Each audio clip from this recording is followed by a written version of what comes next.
Thank you. Okay, ચલો હું તમને કહું કે એકચ્યુઅલમાં સ્ટ્રેસ શું છે અને ધીરે ધીરે તમારા બધાના જવાબો એમાં સુસંગત બેસતા જશે. ઓકે, બિકોઝ આપણે આજે ખાલી હવામાં વાતો નથી કરવી, થોડી સાયન્ટિફિક વાતો કરવી છે. એટલે સ્ટ્રેસને આપણે જો મારા અક્ષર છેક સુધી વંચાઈ છે.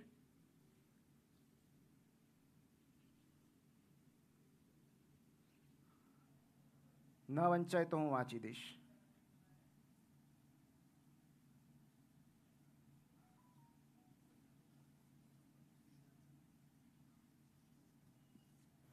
It is a physiological response to threat. That is stress. Okay? Threat કંઈ પણ હોઈ શકે, કોઈ પણ હોઈ શકે. ઓકે, સો અલ્ટિમેટલી આપણું મન જે પરિસ્થિતિને, વ્યક્તિને, વિચારને, લાગણીને જોખમ તરીકે પરખે છે એ સ્ટ્રેસ ઉત્પન્ન કરે છે. ઓકે, જે મને થ્રેટ લાગે છે એ મારી અંદર સ્ટ્રેસનો જન્મ કરશે. જે મને થ્રેટ લાગતું હોય એ તમને થ્રેટ ના પણ લાગતું હોય. ઓકે, મને થ્રેટ લાગે છે તો મારી અંદર સ્ટ્રેસ થશે. તમને એનાથી કોઈ જોખમ નથી લાગતું તો તમારી અંદર સ્ટ્રેસનો જન્મ નહીં થાય. Simple. So it is very individual. પણ there are two types of threat. Okay, તો આપણે એને એ રીતે કરીએ. One is actual threat, other is psychological threat.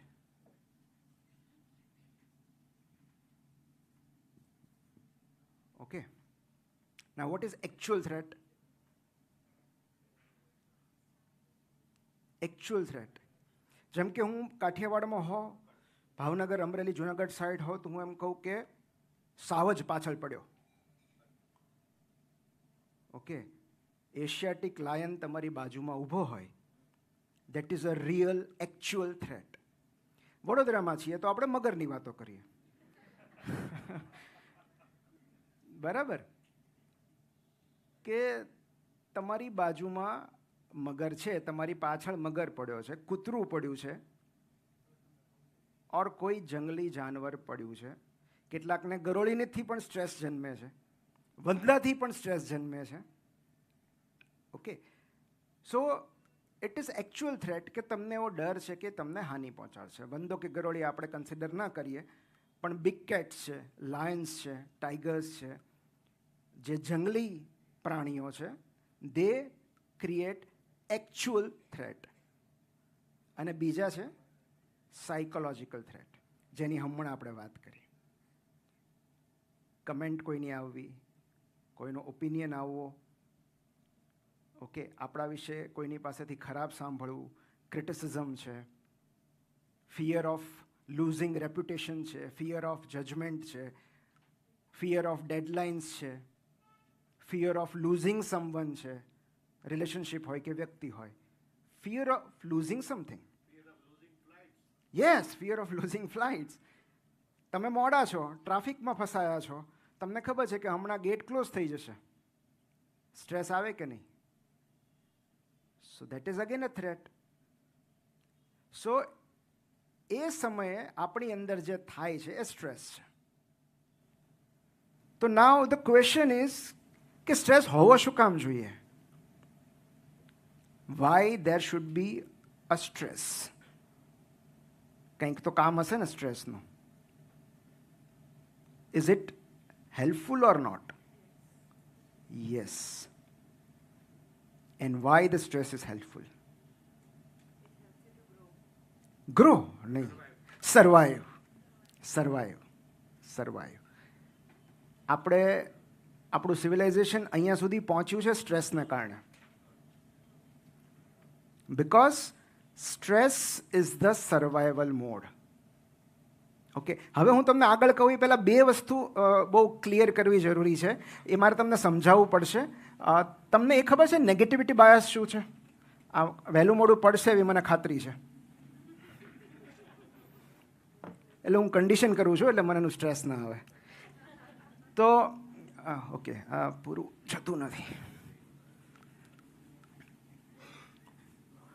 Okay, there is બ્રેનમાં એક વસ્તુ કહેવાય છે ડિફોલ્ટ મોડ નેટવર્ક.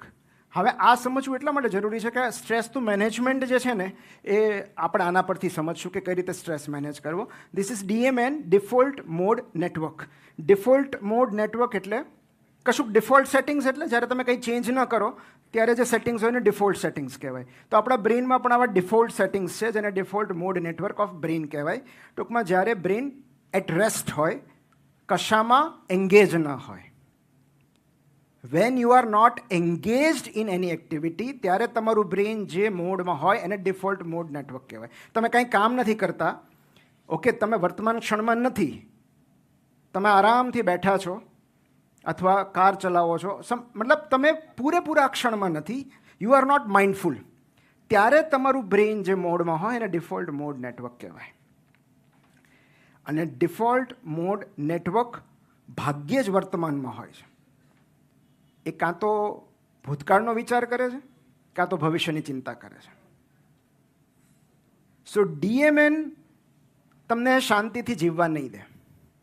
હા, એનો એક બહુ સરસ ફંક્શન છે ડે ડ્રીમિંગનું, કે જે લોકો ક્રિએટિવ હોય ને એને આ DMN બહુ યુઝફુલ થાય. બિકોઝ ડે ડ્રીમિંગ, તમે તમારો નવલકથાનો પ્લોટ વિચારતા હો કે તમારું મ્યુઝિક વિશે વિચારતા હો કે કોઈ આઈડિયા વિચારતા હો, DMN ઇઝ વેરી યુઝફુલ.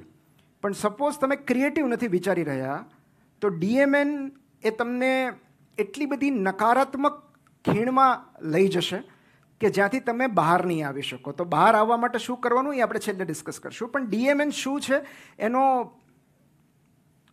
ઉપયોગ શું અથવા એનો હેતુ શું છે DMNનો, એક એ છે. અને બીજો છે નેગેટિવિટી બાયસ. હવે આના બંનેના જવાબો આપણને સાથે મળશે. ના, વોટ ઇઝ નેગેટિવિટી બાયસ? મારા અક્ષર જેમ જેમ સેશન આગળ જતી હશે બગડતા જશે. હું બને એટલો પ્રયત્ન કરું કે મારી અંદર રહેલો ડૉક્ટર અત્યારે બહાર ના આવે.